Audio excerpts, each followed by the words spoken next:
మరి నీ కొడుకుని చూపించావు కదా, ఇది నీ క్రియేషను. మరి కరెంట్ కానీ నీ క్రియేషనే కదా, నీకు ఇంత గౌరవం అందుకే జరిగింది. ఆ కరెంట్ చూపించమని అడగని చూపిస్తాడేమో, చూపించగలడా? కాబట్టి దీంట్లో అర్థం ఏంటి?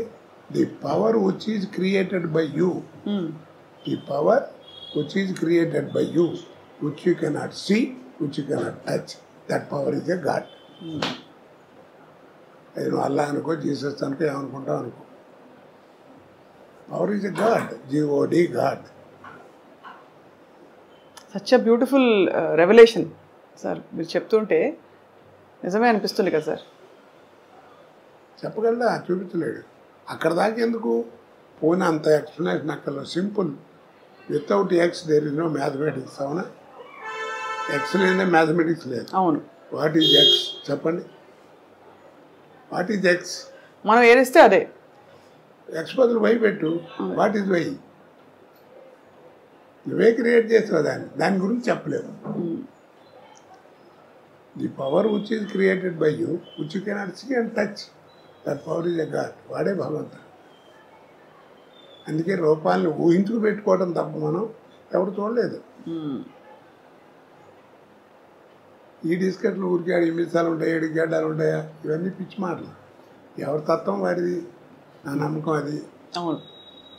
నేను దేవుడి ధ్యానం చేసుకునేటప్పుడు నేను జయమాలితో జ్యోతిలక్ష్మితో బోలు సినిమాలు చేశాను. నాకు వాళ్ళు జ్ఞాపకం రాకుండా మనసులోకి అందుకని ఏదో ఒక విగ్రహం పెట్టుకుని దేవుడు అనుకుని కాన్సన్ట్రేషన్ కోసం పెట్టుకుంటున్నాను.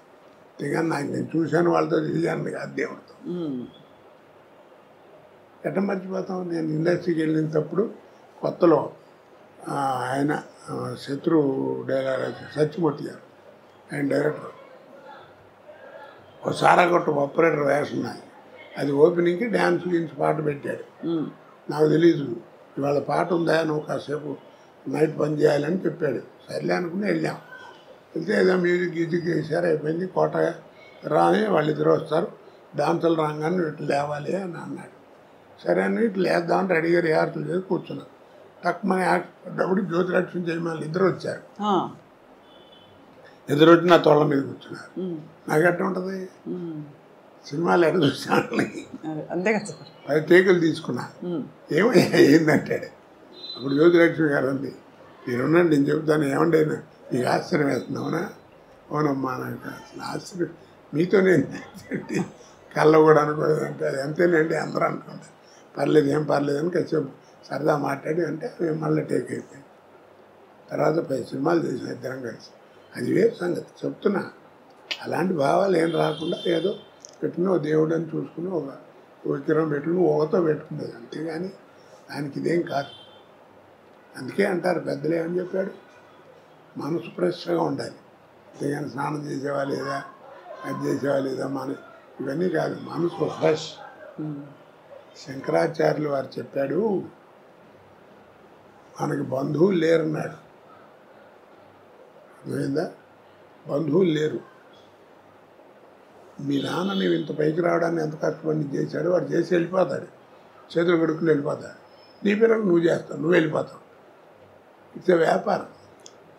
కాబట్టి మనకి ఇదేం లేస్తాను. మరి ఎవరు బంధువులు ఉన్నారన్నాడు. మరి ఎవరు వాళ్ళు? కానీ వాటికి రూపం లేదన్నాడు. ఆ బంధువులకి ఆకారం లేదు, కానీ బంధువులు ఉన్నారు మనకి.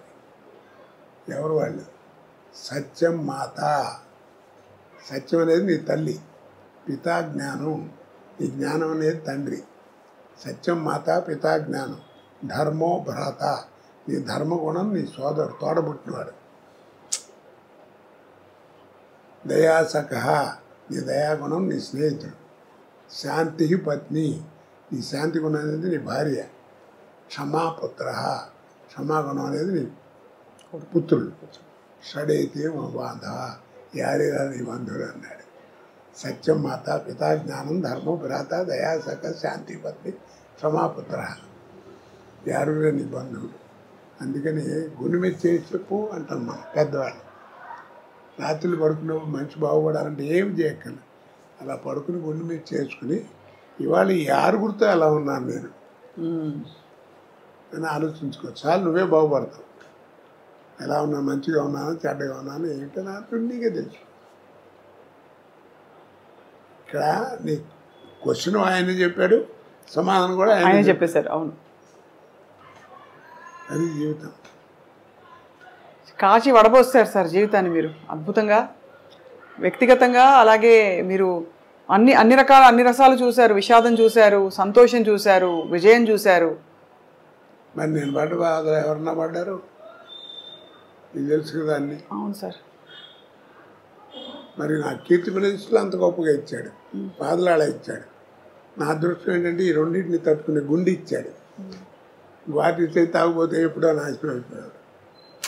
మంచి జీవితాన్ని ఇచ్చాడు. ఎంత మంచి జీవితం చూడు, ఎట్టక్కల చెయ్యి. ఇంకా ఏదో ఎవరినో వస్తే రూపాయి సాయం చేసే పరిస్థితి ఉంటారు. అలాంటి జీవితం ఎంతమందికి ఇస్తారు భగవంతుడు కదా.